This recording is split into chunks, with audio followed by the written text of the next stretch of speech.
It was the summer of 2015, and I had just gotten my first well-paying job at a gas station. It was one of the more bigger gas stations you'd see about halfway to a destination to stop for food or to use the restroom. While it might have not been the most exciting job in the world, it was definitely one that paid a substantial amount of money. For reference, I'm a female and was 24 years old at the time. I'm pretty short and weigh around 100 pounds. At the time, I didn't have a car, so I had to rely on taking the public bus to get to and from work. Since business was usually pretty slow during the night shift, my manager allowed me to chill out behind the counter if I had nothing to do. Sometimes you'd have your occasional 2 or 3 customers come in at around 1 a.m. for a late night snack, but other than that, the store was mostly dead. Most of the time, I'd be at the front minding my business, scrolling through Instagram and whatnot. It was a chill and great opportunity for me to catch up on my personal needs as well. One night, my manager had asked if I could work late as the guy working after me had suddenly quit and went to go make a living in watchmaking. Apparently, this guy obviously hadn't heard of a 2 weeks notice before, so I was livid to say the least. Whatever, it was extra pay and I couldn't afford to fall behind on rent. With me practically working double shifts at this point, I was running the store for long hours into the night. Some nights I'd have to bring my coffee to help keep me awake as the job could get boring pretty quickly. For the first few months, everything seemed to be going well, and I was even able to catch up on my studies. I had worked with my other coworker, Brandon, but we never really exchanged conversation as he mainly worked in the back. There was this one night, however, where something happened that little did I know would completely break me. I was working my usual nightly shift and I was cleaning up the floors after a customer had vomited from drinking too much. Once I clean everything up, I hear the door open and in walks a man with a backpack. He had a white beard and wore a dirty white tank top with cargo pants. I wave at him as a way of saying hello, and he then gives me an unsettling grin while looking back at me. I'm from the South, so it wasn't uncommon to see these types of people every now and then. He proceeds to grab a 6-pack of beer from our refrigerator and puts it on the counter, and I say hi once again. So, Ashley, what time are you out of here? Right from the start, this guy smelled like straight up weed and I could smell the alcohol in his breath. I nervously chuckle and say, 7. Ah, I see.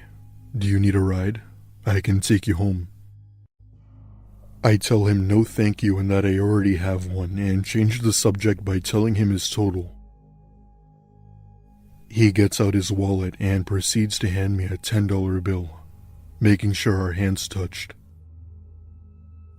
I give him his change and tell him to have a nice night, and he then starts to ask if he could give me a ride home again.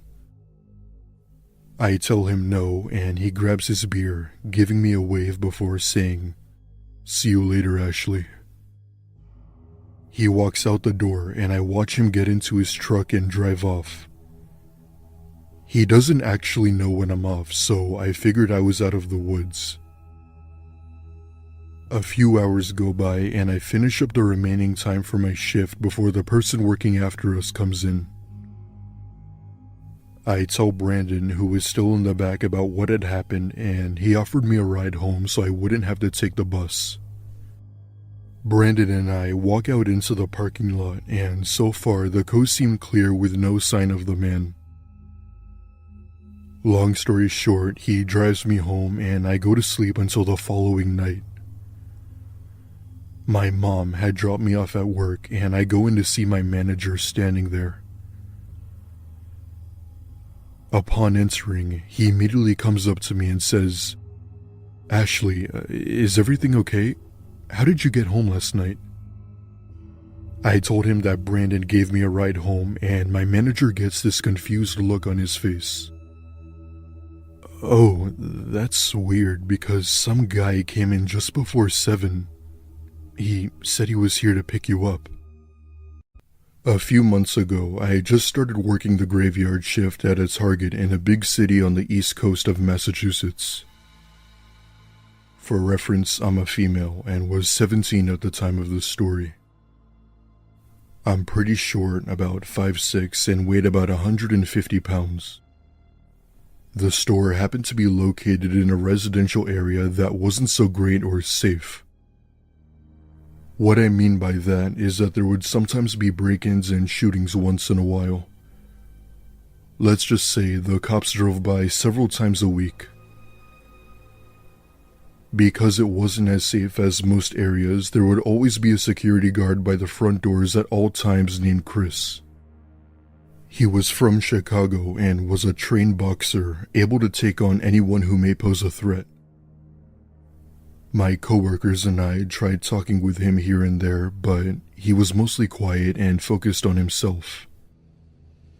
Having him there made me feel a lot more safe, as I have really bad asthma attacks and get frightened really easily. At the time, I didn't have my inhaler or breathing treatment with me, so an asthma attack would result in me going to the hospital. One night at around 8 p.m., I was doing my usual routine of scanning the merchandise in one of the sections of the store. As I'm putting away some shirts where they belong, I notice a man at the end of the aisle. I politely ask if he needed help, and he walks right over to me asking where the men's shoes were. I direct him to section C, and he then says, "You know, you're very beautiful." I smile and say, "Thank you very much," and continue to stock the remaining shirts. The store is pretty much dead at this point, as we don't get a lot of customers at this time of night. He thankfully goes over in the direction of the shoes, and I finish putting away the shirts. One of my coworkers, Hannah, comes over to me and asks me about the guy who I was talking to. I told her I didn't know, and we both go and get ready to clock out as we were getting ready to close. Hannah tells me to go around and check for any more people who still might have been in the store. For the most part, the store is practically empty, but I then found the same man still in section C. I politely tell him that we were closing, and he gives me this weird grin on his face. "Do you need a ride home? We can go back to my place." I tell him no and ask him to please leave the store and that we were closing. However, he doesn't listen and comes up to me and starts to grope me. At this point, I'm starting to panic, realizing what had just taken place, but knew I had to keep my breathing in check. I slowly turn around and walk toward the front entrance, telling Chris about what had just took place. Being the nice and kind-hearted person he was, he confronted him and told him that he wasn't allowed back in the store again. The guy showed no remorse and just stayed quiet while walking out of the store. Because I was still a minor at the time, Chris offered to stay behind until my parents came to get me. When they came, Chris had told them about what had happened and explained that he would inform the manager the next day. I worked at that store for another 3 months and only saw the guy once, staring through the windows. I still don't know what would have happened had Chris not been there that night. When I was about 19 or so, I got my first ever real job working at a gas station during the spring. It wasn't the best paying job, but it was enough to get my foot through the door to start making payments for college and stuff. I lived by myself in a small one-bedroom apartment that my parents paid for, but got the job in the meantime to cover other expenses. My managers, being the jerks that they were, gave me a week of night shifts knowing I had a 7 a.m. class every morning. It was annoying to say the least, but I really needed the money. During the night shift, you'd have people constantly come in and out for gas, and right around the 10 p.m. mark, business would be slow for the most part. After that, you'd maybe have one or two shady people come in once an hour for a snack or cigarettes. That being said, it's still a pretty good time where I could chill out for a few hours. One night, I was on my shift as usual and had just finished serving what I thought was the last customer for the night as I was about to end my shift. As I'm packing up and getting ready to leave, a car pulls up right in front of the store and a man gets out. He wore a stained white shirt and had a scruffy beard with messy hair. He walks right in and I greet him with a hello and asked if I could help him with anything. He completely ignores my question and walks over to the refrigerators and grabs a 6-pack of beer. I live in the South, so people like this were very common around here. I tell him his total and he then says something that made my skin crawl. "Hey, you're really pretty. I love your hair." Laughing awkwardly, I tell him thanks and he proceeds to hand me a $10 bill, making sure our hands touched. I give him his change and tell him to have a good rest of his night and go on my phone, hoping he'd get the hint to leave me alone.